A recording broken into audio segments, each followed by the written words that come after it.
Hey y'all. Oh my God. I am so annoyed, y'all. I have been waiting to go live forever because there was like a lot of noise going on. Okay, the noise stopped. I think they was like moving a mobile home or something. Now, there's been two guys sitting down there on the back of a trailer, like a Highland trailer, drinking beer, talking loud as hell. It's been so annoying. I'm like, Jesus Christ, don't everybody know how to talk in a low tone? I'm a little bit hateful, y'all. My nerve pain's bothering me. Hey, Sapphire, Red Rum, Charlie Girl says, how y'all doing? I got us some ghost stories. Like, there is like a bunch on here. Oh gosh, I gotta get happy, y'all. They put me in a bad mood. Hey, Samara, how are you? They've been down there. They've been down there just talking about beer drinking. I could hear them plain as day.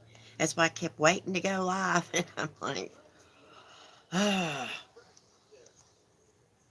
Anyways, I got us some ghost stories from North Carolina tonight. Well, it's really legends. It's legends, and it's good ones. We got like the Phantom Hiker of Grandfather Mountain. Have any of y'all ever been through Grandfather Mountain? I have.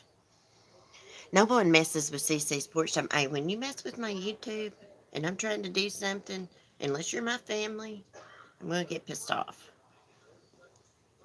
I mean, like I can still hear exactly what they're saying, like all the way down there, like a football field away from me. I can hear everything that they're saying still. I had to go down there and choke slam them. Yeah, you can hear them. I mean, like Jesus Christ, can you imagine being standing beside of them? Oh, if we did something like that, if we was up here drinking beer, talking real loud, and they could hear us, it'd be a different story. I started to flip them off. Yeah, I get so mad. Ooh, I have earbuds on and I can hear 'em. I heard that one talking about being in a motel room in Abington drunk, and he had to get in the bathtub and sober up. Like I can clearly hear 'em. Freaking rednecks. It's two of the workers down there. I mean, they seem like good old boys, but damn, they're talking loud. Yeah, they're drunk. It is frustrating. Hey, I'm not always nice. You can tell I'm not in a great mood.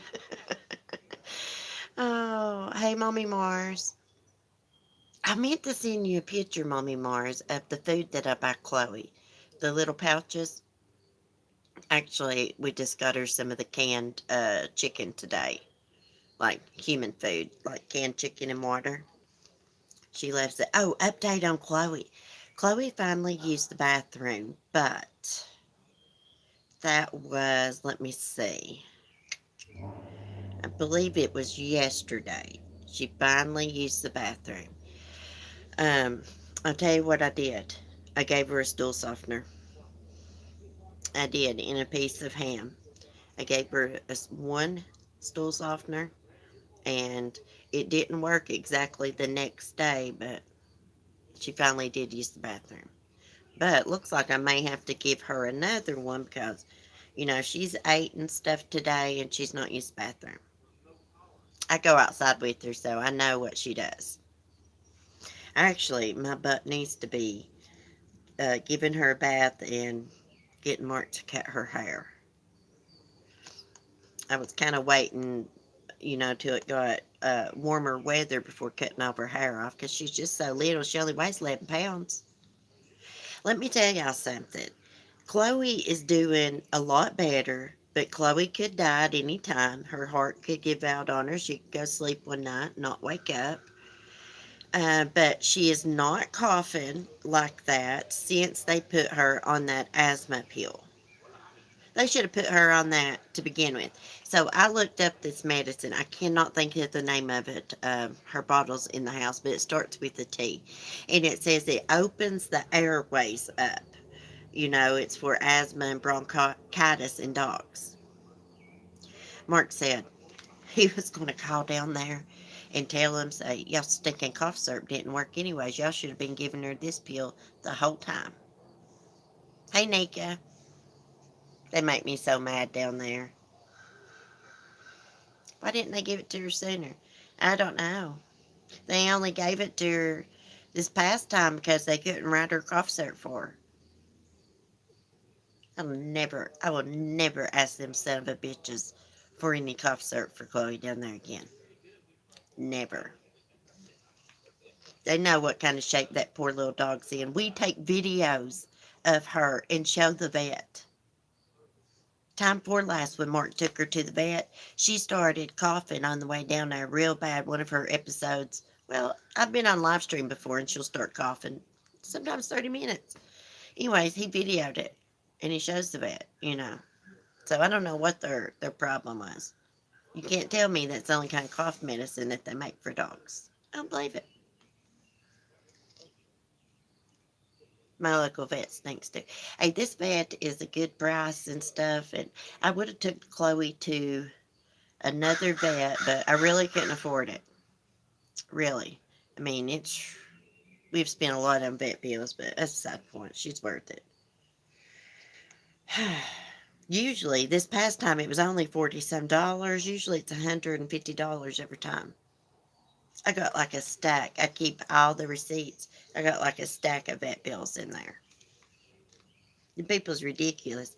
I've always said they don't really treat your dogs and give them what they need. That way you'll keep coming back to them.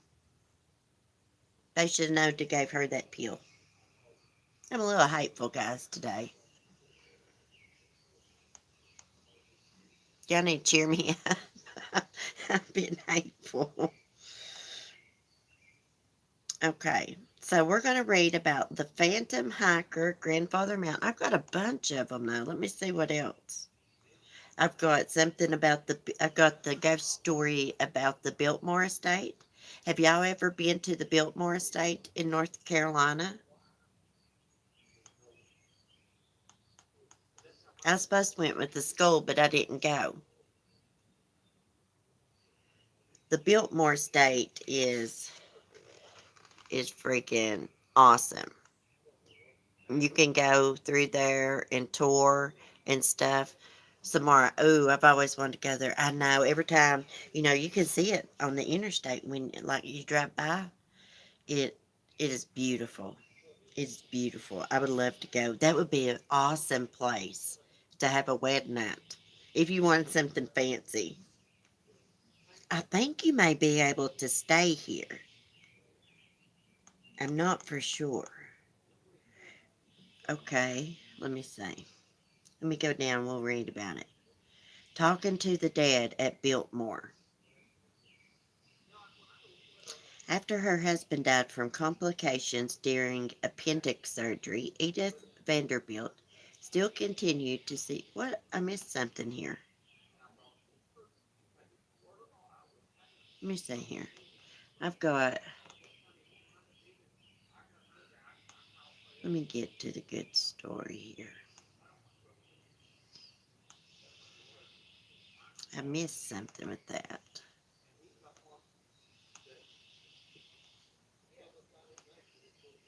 We need the backstory of the Biltmore house. Who here? The Brown Mountain Lights in North Carolina. We'll read about that. The haunted hot springs.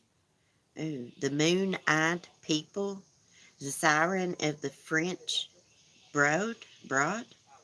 The ghost of East Hall. The Phantom Hiker of Grandfather Mountain. We're definitely going to read this. All right, here we go. The ghost of the Biltmore house. Some people may not know about the Biltmore house, so we need a story that's got a little history lesson. Okay.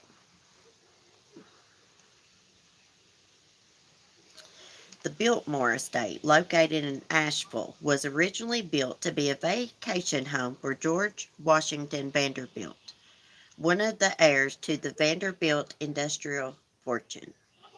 George Washington Vanderbilt was fortunate enough to have been born into a life that offered him staggeringly vast amounts of money that he didn't have to lift a single finger to earn.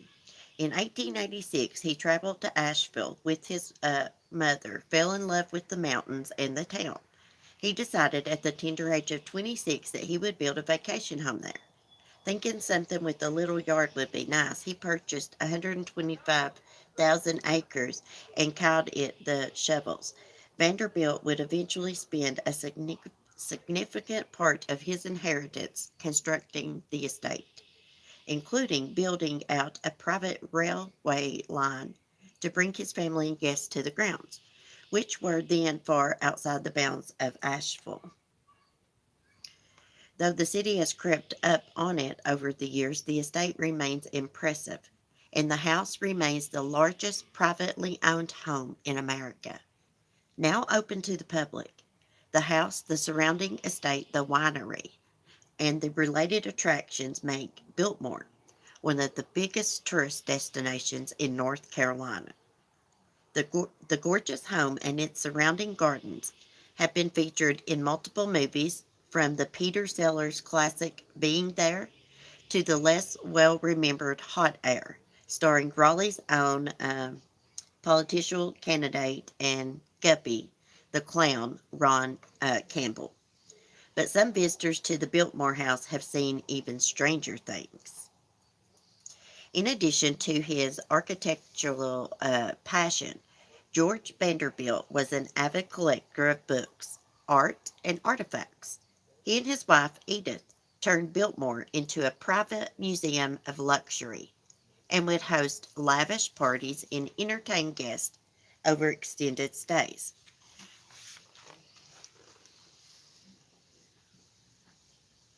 Look at that, guys. Okay, let's get to the ghost stuff.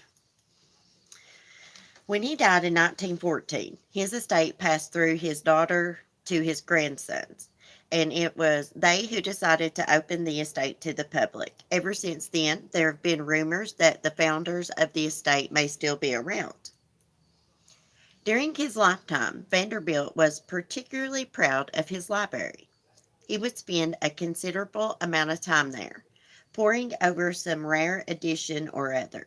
It was Vanderbilt's particular habit to retreat into the library when he saw a storm approaching. His ghost may be continuing this habit, as workers and visitors to the estate are said to have seen a shadowy figure in the library, usually when the skies are dark and there's an oncoming storm. George Vanderbilt may also not be the only member of his family keeping up old habits. Edith Vanderbilt was known to personally journey down to the library to remind her husband when it was time to join his guest. Today, many people passing through the library have reported hearing a woman's voice whisper the name, George. She may be summoning George away from his studies and back to what seems to be an eternal party. Workers and visitors have reported hearing the sounds of clinking glasses, laughter, and snatches of music echoing through the halls. There have even been reports of the sounds of splashing coming from the estate's now empty swimming pool. If the Vanderbilts are indeed continuing their lavish existence into the afterlife, it may be evidence that while you may not be able to take it with you, you also don't necessarily have to leave it all behind. Okay, so here's the thing. So George Vanderbilt, he died during appendix surgery. Okay, so Edith was heartbroken. She just cried all the time. And it said that she would go down to the library, because George used to spend a lot of time there. Yeah, so she probably haunts the library too.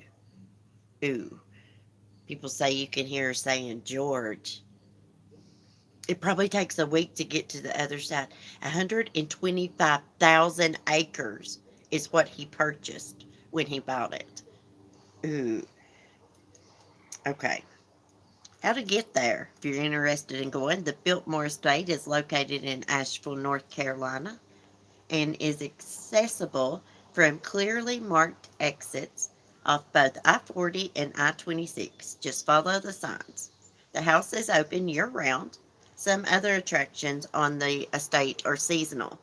I, I read something about a Halloween room in the house. Where did I see that at? I can't remember where I saw that at. Let me go back up here. I thought that was a cool little story.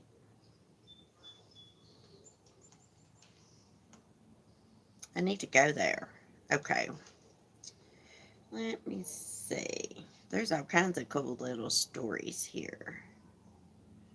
We want to do the Phantom Hiker of Grandfather Mountain.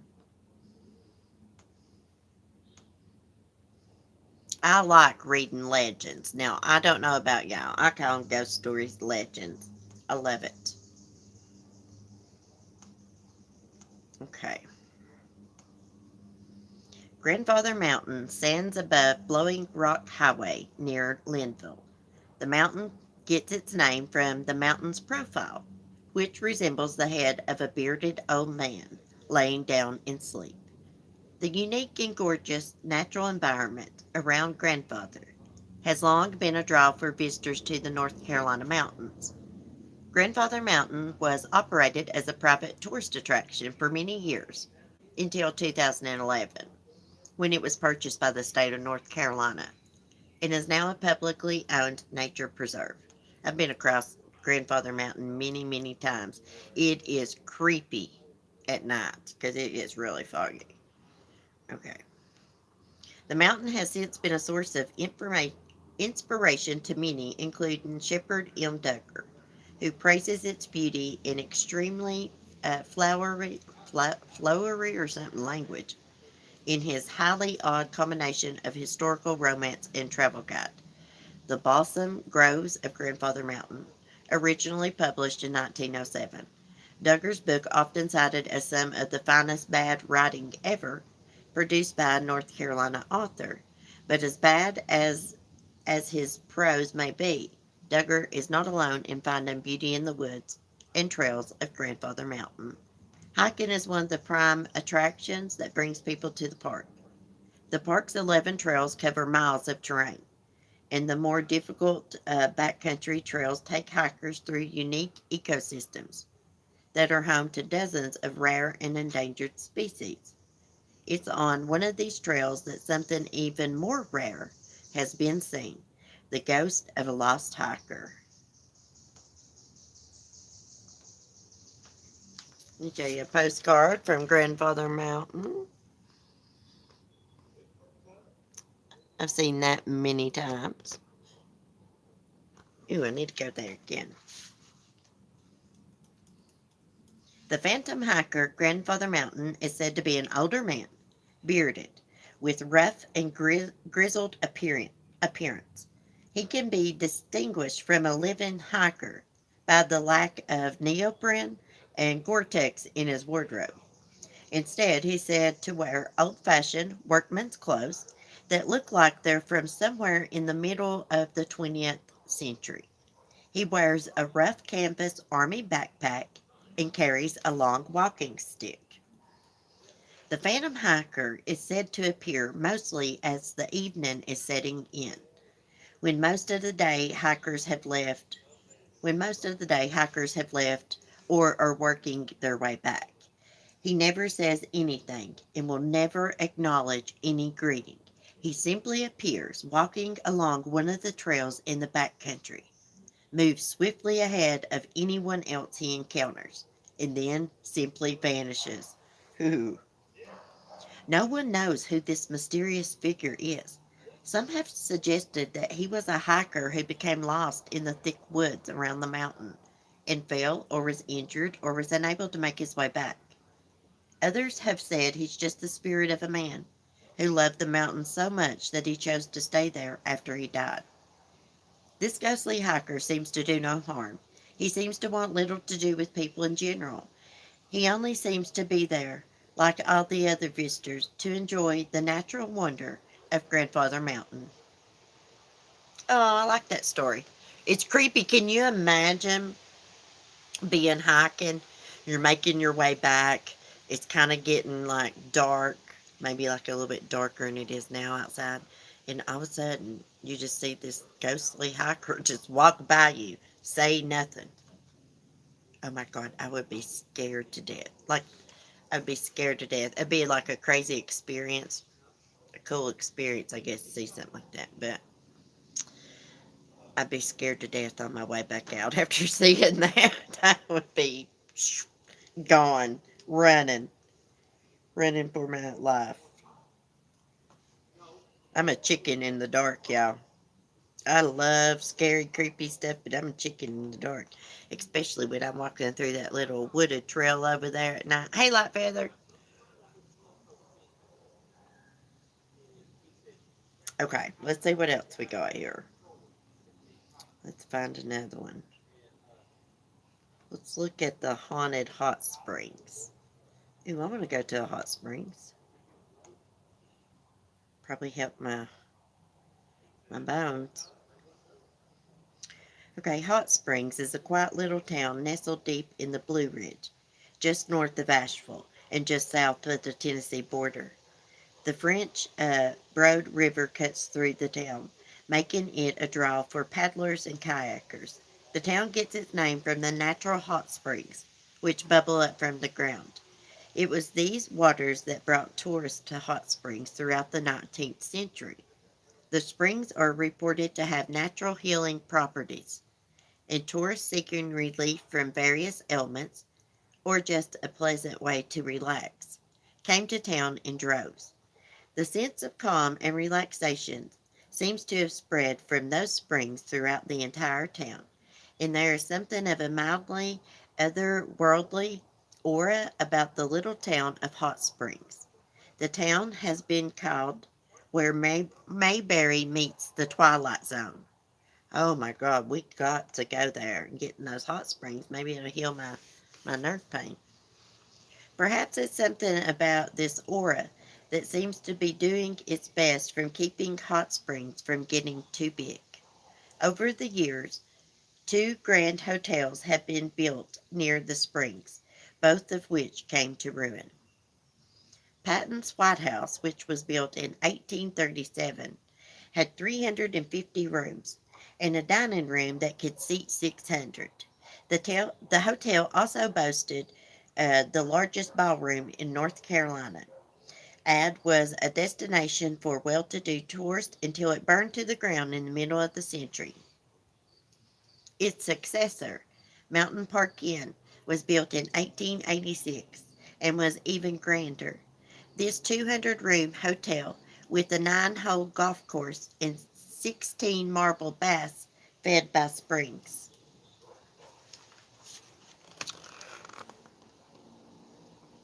There it is. We're going to have to get the ring light on. Ooh, it looks nice. Okay. But the Mountain Park Inn also burned to the ground in 1920. Something seemed intent on keeping hot springs from getting too crowded. The warm waters flowing from the earth were sacred to the Cherokee, and a few miles down the river is the important Cherokee religious site of Paint Rock. Ever since the 19th century, people have reported seeing the figure of a Cherokee man walking in the woods near the river and springs. The hot springs are once again open for business, only now on a much smaller scale than the grand hotels of the past. The water flowing from the springs is pumped into a series of sheltered hot tubs along the banks of the French Broad. I think that's how you say it, Broad. It's said that the ghost of the Cherokee keeps his eye on these, and a number of surprised soakers have even reported the ghost slipping into the tub next to them. Is there some remnant of energy from when Hot Springs was Cherokee sacred grounds that keeping development in check? Today, Hot Springs is a magnet for artists and spiritual seekers, all of whom seem to agree there's something unique about the feeling of the town. The town is also once again a booming tourist attraction and starting to grow. Maybe something will let us know if it gets too big. Ah, Okay, remember I showed y'all that picture of that hotel? Look, it burned to the ground. Nothing left. It's all growed up with trees and stuff. Hey, it is sacred ground. That's why nobody should be messing with it. In my opinion, I need to go to that hot springs and get in it and see if it'll heal my nerve. I love the Native American legends too. I hope y'all don't think this is boring. I love stuff like this. Okay, let's see what else they got. Okay, I gotta uncross my leg. Oh, I'm getting stiff. I have to roll my chair in and out of the house. I gotta be comfortable. Okay, let me see what else we got here. Have I told you about the Brown Mountain Lights before? Here's something, the legend of Tom Dooley. Here's another legend of Blowing Rock. Let me see. The Brown Mountain Lights is a natural occurrence, but scientists don't know what it is. Nobody knows what it is. Nobody knows what these lights in the sky are. Okay. Brown Mountain is a low ridge in Burke County that during crisp evenings in autumn is host to a genuine and baffling mystery. When conditions are right, mysterious glowing orbs can be seen to rise up off the mountain, hover and wobble about 15 feet up in the air and then disappear. There's no denying that the lights are real. They have been observed by countless witnesses and photographed on many occasions. But what they are is still unknown. Brown Mountain lights have been observed for centuries, and multiple legends have arisen around the phenomenon. The Cherokee were aware of the lights, and according to some accounts, claimed that the lights were the souls of Cherokee women searching for the men who had died in a great battle between the Cherokee and the, oh my God, Catawba, and took place on Brown Mountain. Another legend says that the lights are the ghostly echoes of lights that appeared during a search for a murdered woman in the 19th century. But what was once the most widely known legend was recorded in song in the 1950s by the duo known as the Sweethearts of Country Music. Scott Wiseman and Myrtle Eleanor Cooper were both North Carolina natives who sang and recorded as Lulu Bell and Scotty from the 1920s until the 1950s. A married couple, the two performed together from 1935 until 1958 as regulars on the Chicago radio station WLS-AM's National Bar and Dance program. At the time, they were one of the biggest acts in country music. The song Brown Mountain Light, penned by Wiseman, tells a version of the story where a man, accompanied by a slave, becomes lost while hunting on the mountain. The man is never found. The slave returns to the mountain every night with a lantern to hunt for him, carrying on this search even from beyond the grave. Ooh, I've never heard of that song. Wiseman, who was from nearby Boone, said this version of the story is one he heard from his uncle, who took him hunting and camping near Brown Mountain. The song rose to the top of the country charts and subsequently became the best known version of the legend for a generation. The legend of Brown Mountain, recorded in the Lulu Bell and Scotty song, is somewhat dated, particularly in regard to its unforgivable romanticizing of slavery. Indeed, it's easy to imagine a retelling of this story where the lights are from people looking for a slave who, when realizing he was alone on the mountain, seized his chance and hightailed it for Ohio and freedom. Uh-oh.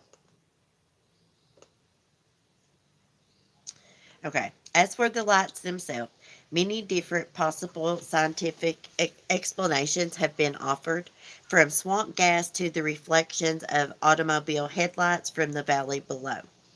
But every explanation offered up so far seems to be easily disproved.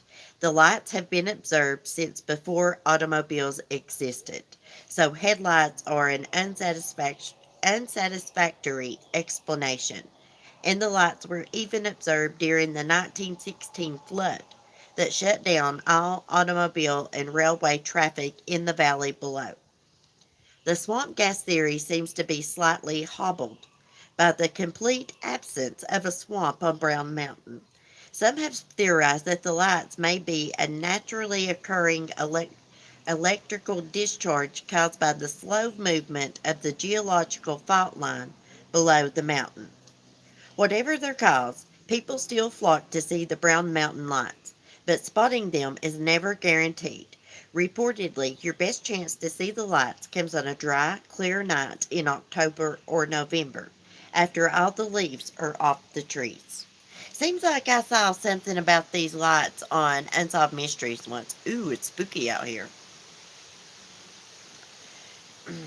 Okay, let's see what else we got. I love it, guys. I can sit here and read these to y'all all night. I love it. Let me see, chat.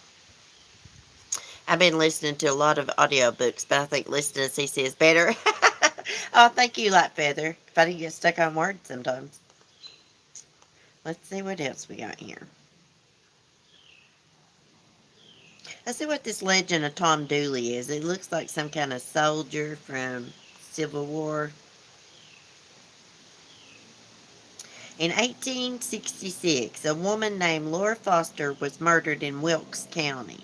A man named Tom Dooley, a man named Tom Dooley was convicted and hanged for the crime. That murder and the name Tom Dooley live on in one of the most famous folk songs ever to come out of North Carolina. How do I know that song? Was it on the Andy Griffith show? Oh, I can't scroll. Oh no. Okay. The traditional version of the story casts Tom Dooley as a dashing, handsome Confederate veteran. When Dooley returns from war, he meets Laura Foster, a young woman who was being courted by a school teacher from the North by the name of Bob Grayson. Foster fell in love with Tom Dooley, but so did another woman, Anna Melton. Melton was married, wealthy, beautiful, and insanely jealous. Learning that Dooley was in love with Foster, not her, Anna Melton stabbed Laura Foster to death in a jealous rage. Tom Dooley was blamed for the murder. Dooley fled, heading for Tennessee. Bob Grayson headed a posse to hunt down Tom Dooley, and the posse dragged the fugitive back to Wilkes County. Dooley realized that it was Anna Melton who had committed the crime. Tom Dooley's sense of chivalry made him unwilling to see a wealthy woman dishonored and facing a death by hanging. So Dooley confessed to a murder he did not commit in order to save Anna's reputation. On May 1st, 1868, Tom Dooley was executed for the murder of Laura Foster. Grayson returned home to the North. Anna Melton went slowly insane from guilt, and years later, as she was on her deathbed, the trees around her house filled with black cats, and the air was filled with the smell of burning flesh as demons came to take her soul to hell. Goodness gracious. In this version of the tale, a complicated a story that ends in the death of an innocent man that became immortalized in a folk song that circulated in North Carolina for nearly 100 years before it was made nationally famous by the Kingston Trio in 1958. In a way which shows how much the ways in which we define music categories has changed in the past half century. This is wrote bad.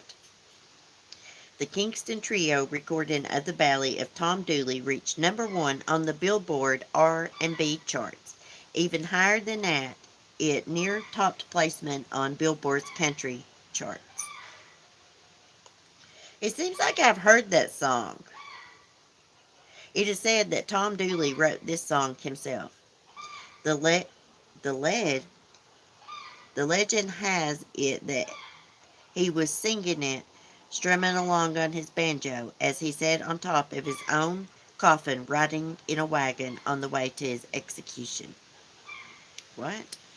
But the actual history behind the story of Tom Dooley and the murder of Laura Foster are what might be generously described as slightly different from he he song tells it.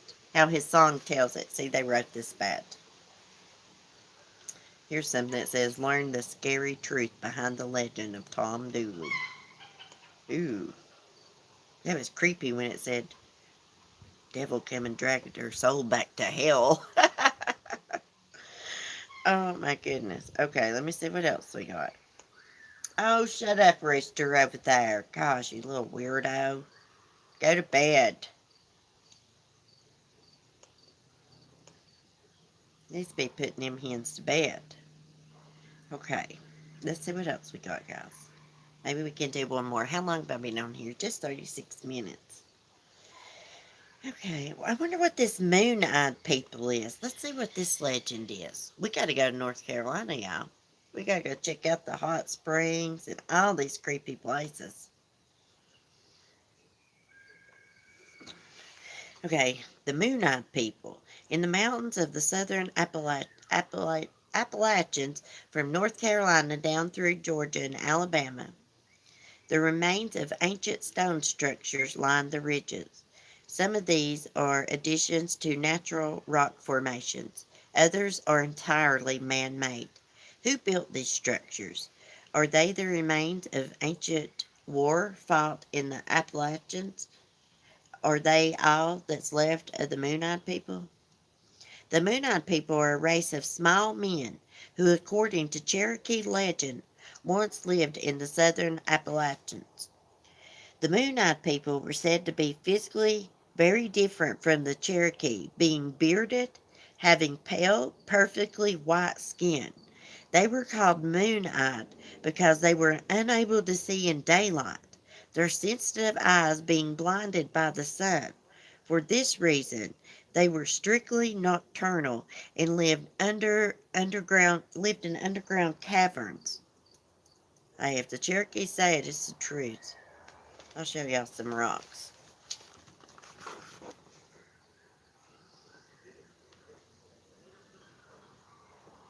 Okay, let's see.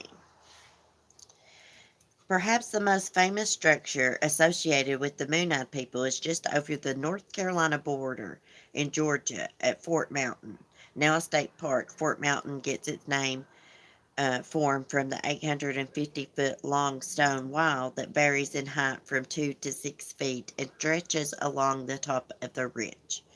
This stone wall is is said to be constructed around 400 to 500 CE. What does that mean? What's CE mean? 400, 500 CE.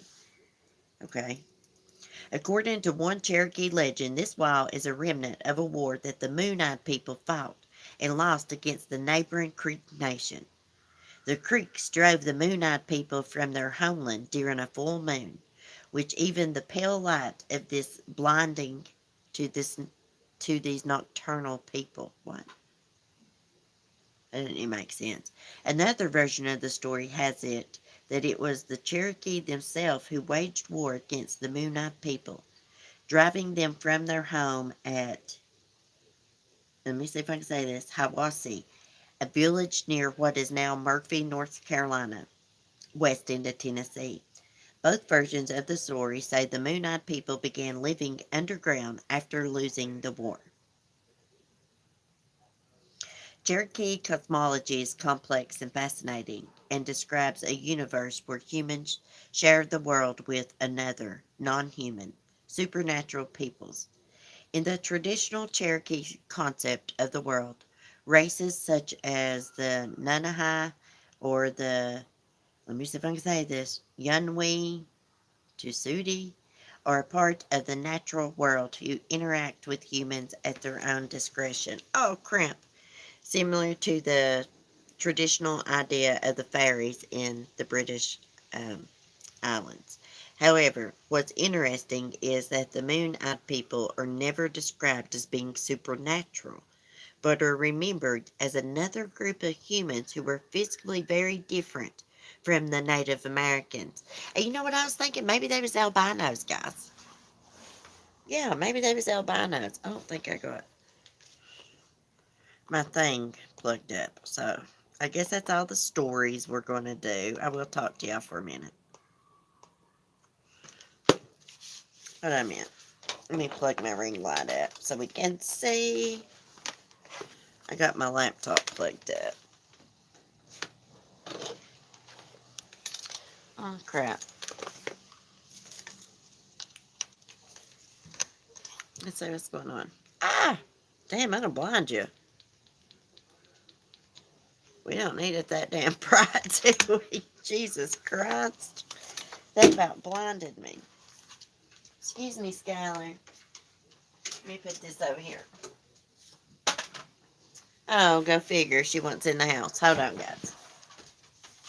Let's see. Go on. I'll be in a minute. Oh, my goodness, guys. I really enjoyed that. I like our ghost story nights. Now, I got a question. What state are we going to do next week? So we done North Carolina. I need to write this down. I need to keep track. So we done North Carolina. We need to do legends from somewhere else now. Where? I think we done Tennessee too. Because we talked about the Bell Witch. I wonder if there's any good legends like, let me see. What would be a good state?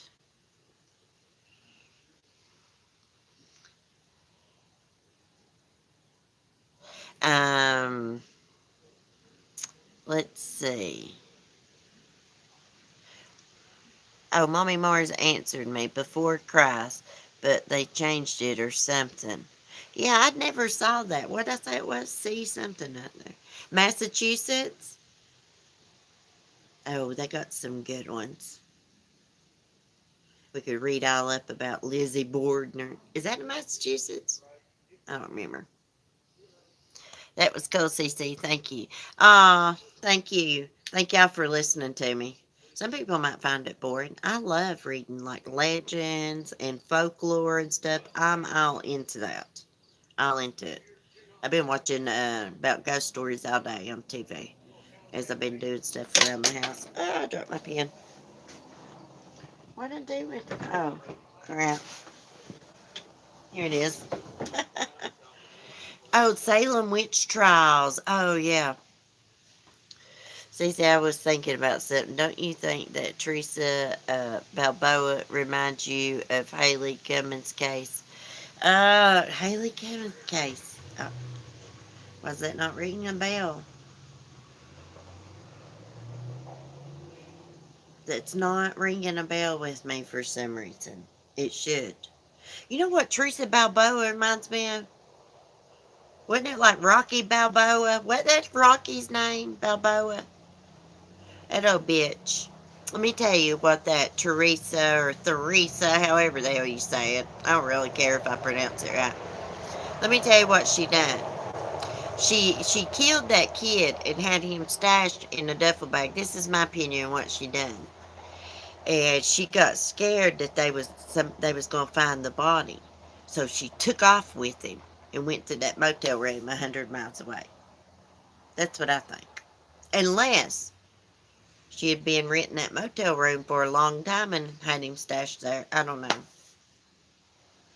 That case had me totally bumfuzzled this morning because, I mean, they all got all these freaking dates.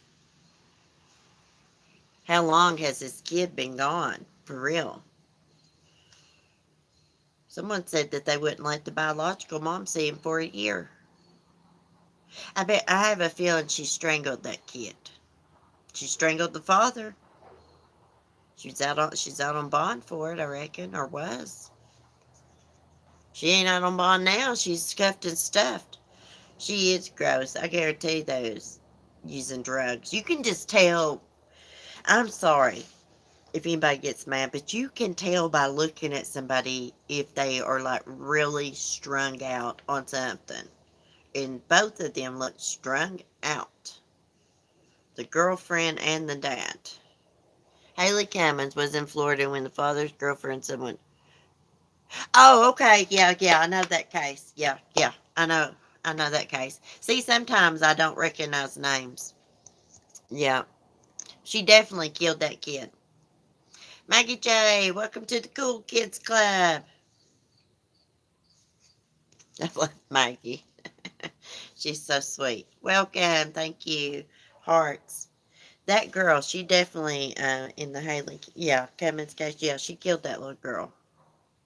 And she tried to act like somebody come in and got her in the middle of the night and the double wide door was open. Am I right, guys? Hey, let me tell you something. Ain't nobody gonna be able to sneak in to no mobile home like that without waking somebody up. I'm telling you. Mm-mm. It's too small of a space, really. I mean, it might be possible in a double wide.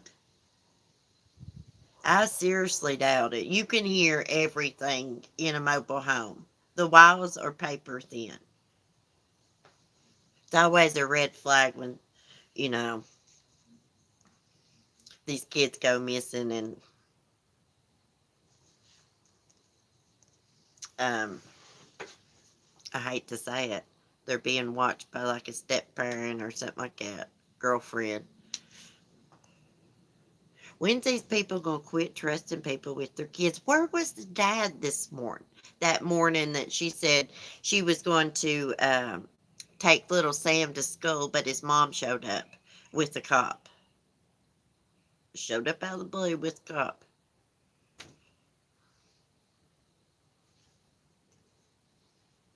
Hey Aria, welcome to the Cool Kids Club. I like saying that. I'm just wondering where he was at this time. I thought the grandmother had custody, but I believe in that news interview she said she didn't. The mom and dad had custody, shared custody, but the mom hadn't seen the kid in a year. Someone said that they kept that kid from her. They may have. Really, if you go to court and you're doing everything right, they'll give you visitation. Even if it's supervised at first, they will. So I don't know what's up with that. Hey, always love. I'm late again. Hey, better late than never, girl. That's what I say.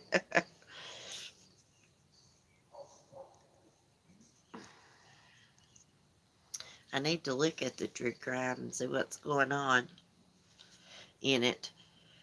I swear, guys, I'm getting tired. I got all this stuff going on at the house, trying to do YouTube and stuff. I don't know how much longer I can keep it up. I was up with Smokey cleaning up pee twice last night. Timothy was up with him too. Um, I woke up to spraying noise. Of course, Smokey's in the kitchen, hiking on my bar stool. So I go clean it up, get him guided back to bed, because he's blind. Okay, I wake up again. Yes, I need an assistant smart. I need an assistant here in my real life. um, so I wake up again to a spraying noise. And I'm like, I yell from the couch because I was on the couch. I was like, Smokey, what are you doing? Like that. Because I'm never hateful to him because I guess he's got incontinence or something. Hell, I don't know. So, anyways, I just get up, and before I can get up, I hear like this big bang in the kitchen. And bless his heart, he had got behind this bar stool, and then he got behind my craft table and stepped in his own urine. So I had to get him out of that. I had to clean his piles up. Then I had to clean his other mess up.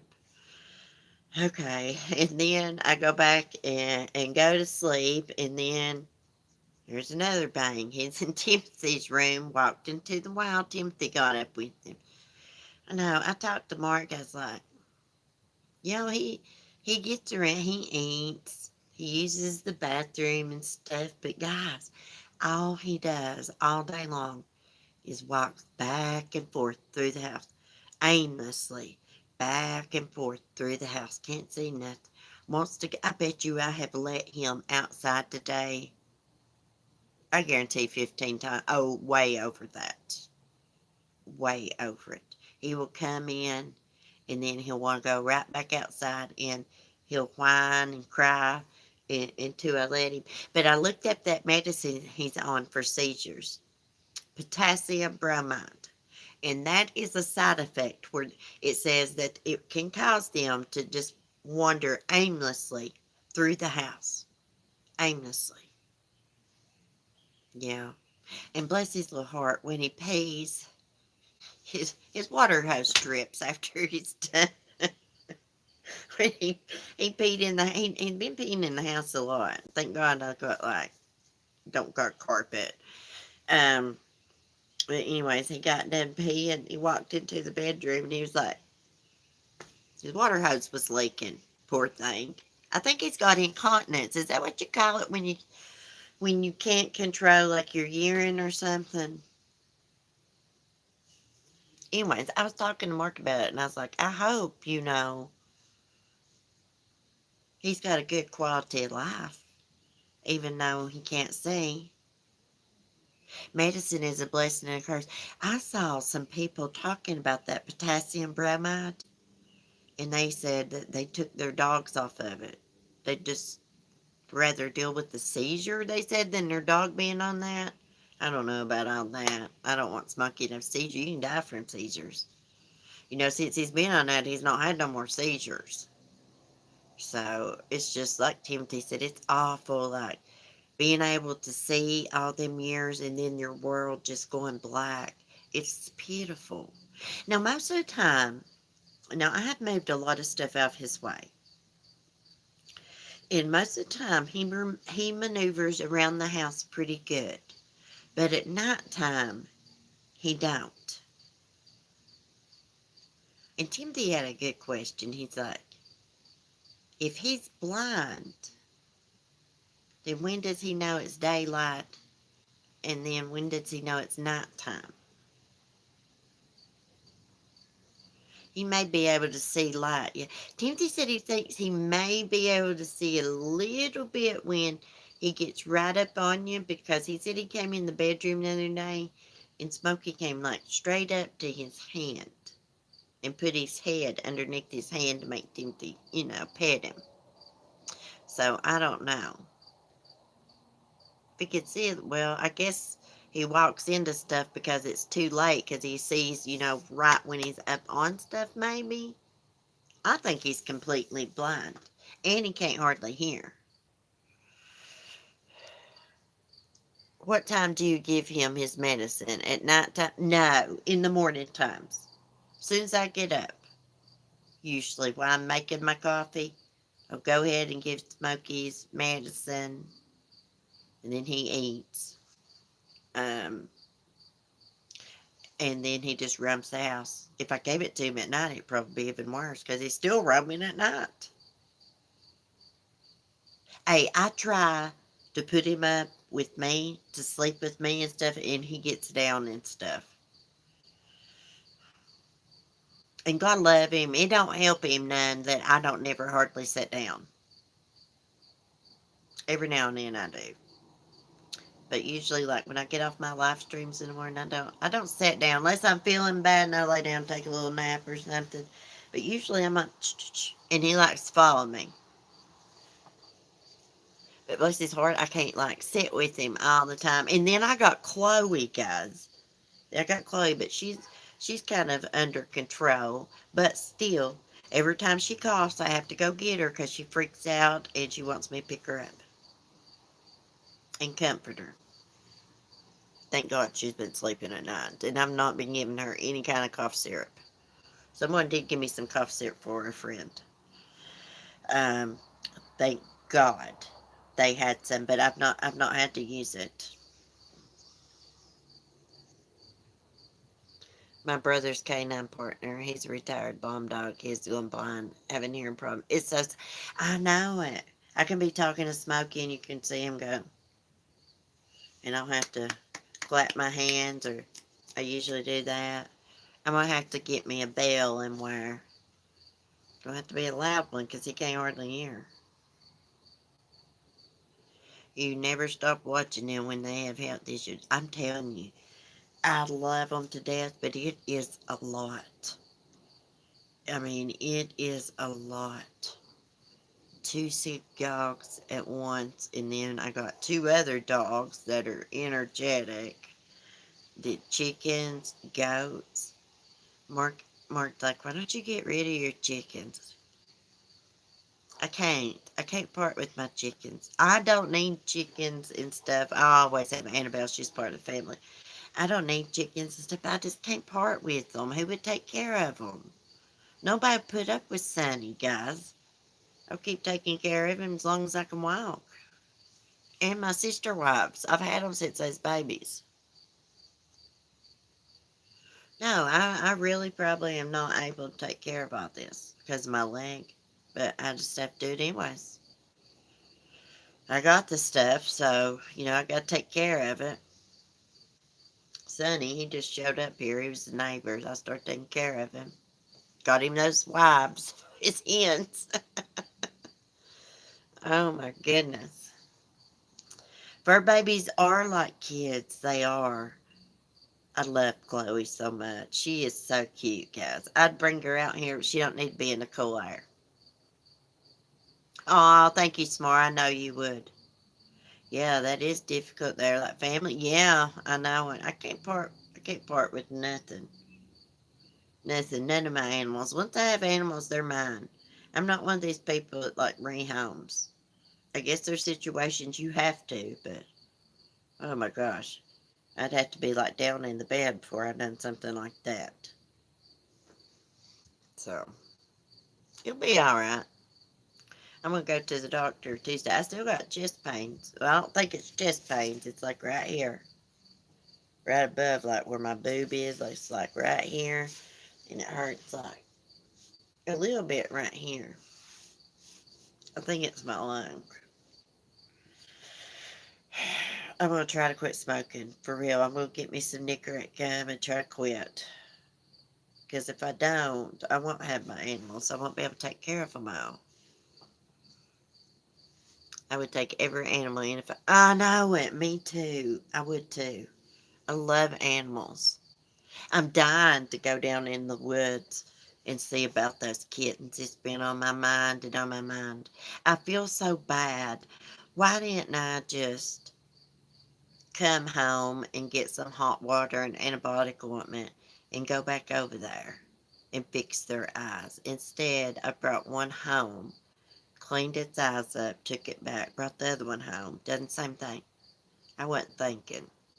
I was thinking maybe I wouldn't be able to catch them again, because I had caught that yellow kitten because I noticed its eye was messed up. And so when I was just looking at it, I was like, oh, I'm just going to take this opportunity. Anyway, she moved her kittens because of that's my point. Now they're down there. And the other day, when I was on my live stream, and I was like, oh my God, there's a hawk there. There's a hawk over here by the pine tree by Annabelle's fence. It swooped down. It went up in the pine tree. I mean, it swooped like almost down to the ground. Went up in the pine tree. And then it flew right down in the woods where them kittens was at. I didn't think about it while I was on my live stream. But it dawned on me after I got off my live stream. I was like, oh my God, that hawk went right down there where those kittens are stashed at. Cece, look up Costo Connor. I wish I could take a screenshot of that. Well, I can go back and look at my chat. Well, let me write it down. I got a pen.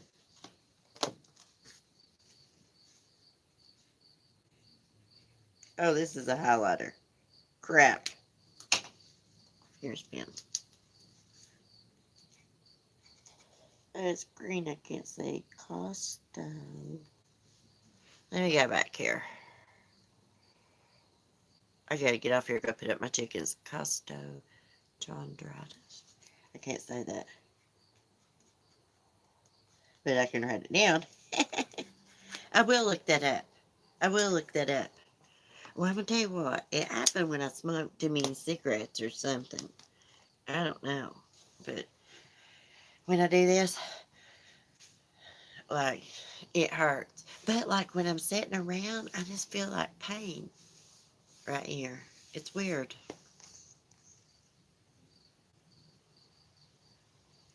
Yeah, I used to have an inhaler a long time ago, but I've not had one in a long time, few years.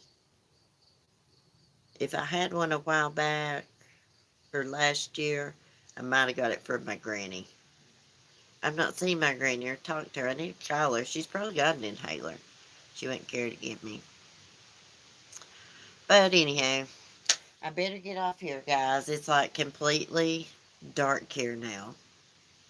I'm going here. I'm going here and act pitiful. Oh, God, my hip's killing me. Mark will say, when I go in there, he'll say, is the chickens up?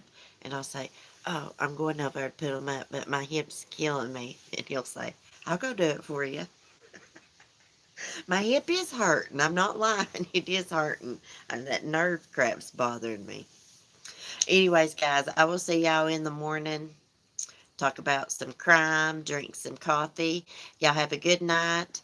Thanks for coming in here and hanging out with me and listening to my dumb legends, I guess. I guess they're dumb. They're not dumb to me. I love them. But I appreciate y'all coming and hanging out with me. I love you guys. You guys are the best. I pulled my chest wire and it felt like that. Oh my God.